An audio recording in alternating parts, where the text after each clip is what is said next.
We're now tracking a sudden and unsettling turn in the investigation surrounding the disappearance of Nancy Guthrie.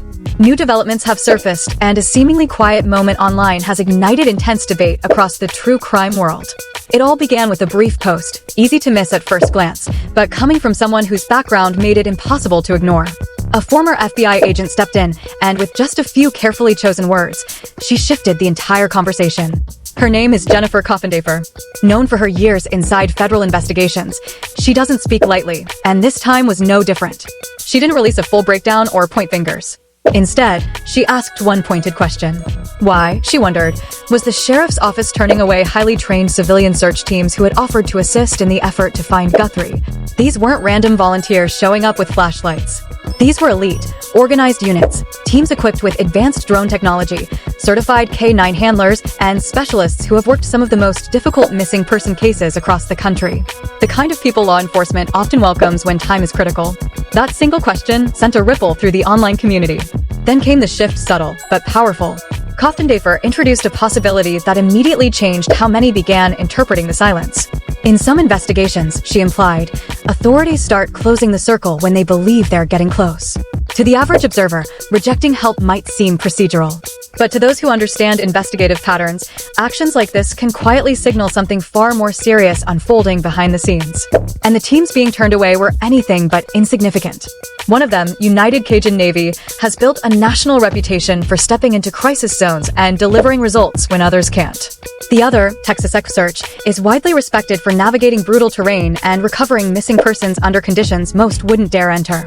Together, they proposed a full-scale operation, thermal imaging drones scanning for heat signatures, disciplined grid searches, and experienced search dogs trained to detect even the faintest trace. Yet despite the resources, the offer was declined. Officials stated the investigation would remain strictly under the control of professional authorities. On paper, that sounds routine. Law enforcement often guards its cases closely. But beneath that explanation, something doesn't sit right for those watching closely.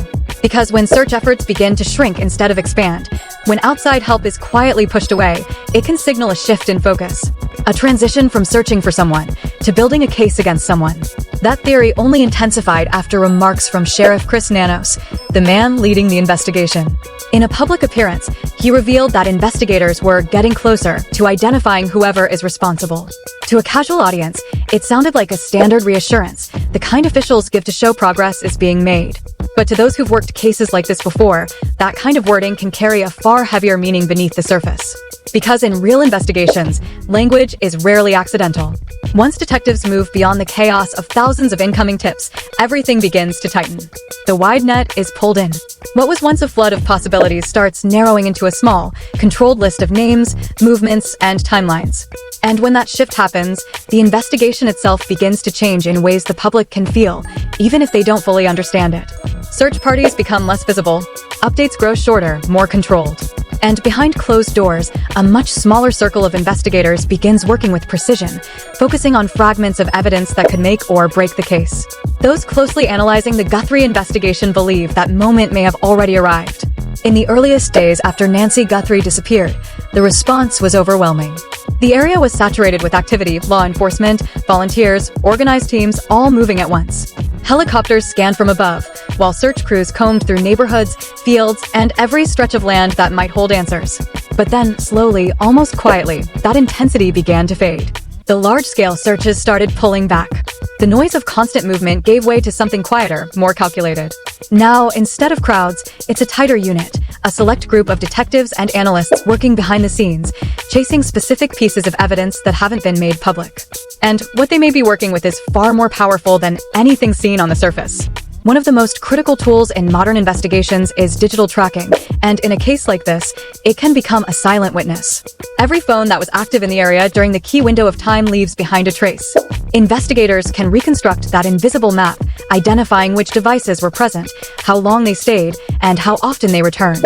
A single appearance might mean nothing, but a device that shows up again and again at the exact moments that matter most, that's when patterns begin to turn into suspicion.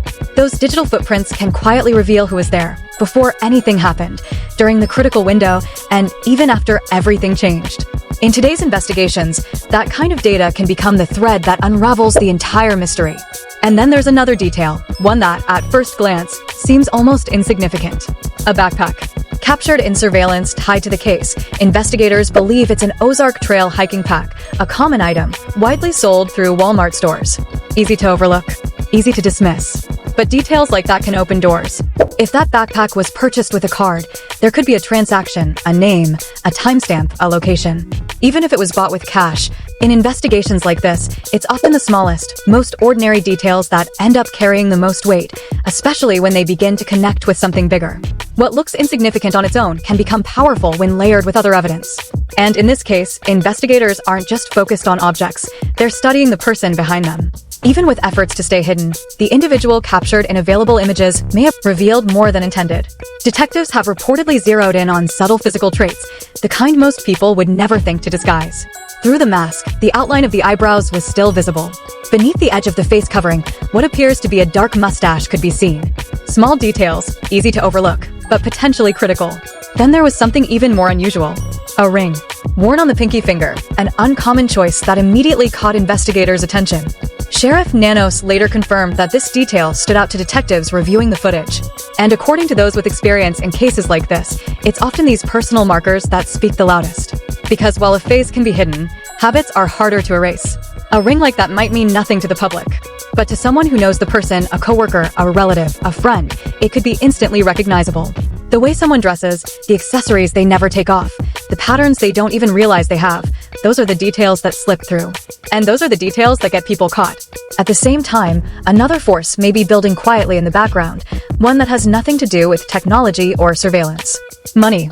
The reward tied to this case has reportedly surged past $1 million. And that kind of number doesn't just attract attention, it creates pressure. Real pressure. The kind that can fracture trust, break alliances, and turn silence into risk. Investigators know this pattern well. When more than one person holds a piece of the truth, the weight of that secret doesn't stay stable. It grows. Fear sets in. Doubt creeps closer. And the thought that someone else might speak first becomes impossible to ignore. That's when cracks begin to form. History has shown it again and again. Cases that seemed locked tight suddenly unravel, not because of a dramatic discovery, but because someone reaches their limit. Whether it's the lure of money or the inability to carry the burden any longer, eventually, someone talks. Because no matter how carefully something is planned, human behavior is never perfectly controlled. And that unpredictability is exactly what some analysts are now pointing to.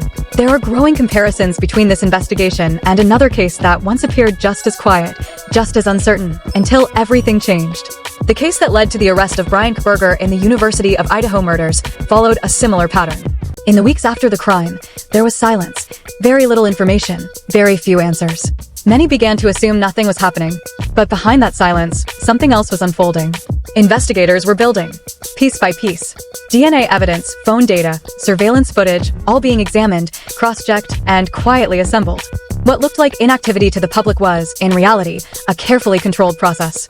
And then, without warning, an arrest. That silence hadn't been a lack of progress. It had been preparation. Now, some are beginning to wonder if the same pattern is repeating here. Because right now, the full picture remains hidden. The public doesn't know everything investigators have collected, and they're not supposed to. But for those who understand how these cases evolve, certain signals are becoming harder to ignore. The shift from massive, visible search efforts to a smaller, more focused investigative core. The growing importance of digital tracking. The oddly specific details in the suspect's appearance. And the mounting psychological pressure created by a reward too large to overlook. All of it points to something changing. Something tightening. And for many watching closely, it feels like this case may be approaching a critical turning point, even if the most important answers are still locked behind the doors of those working it.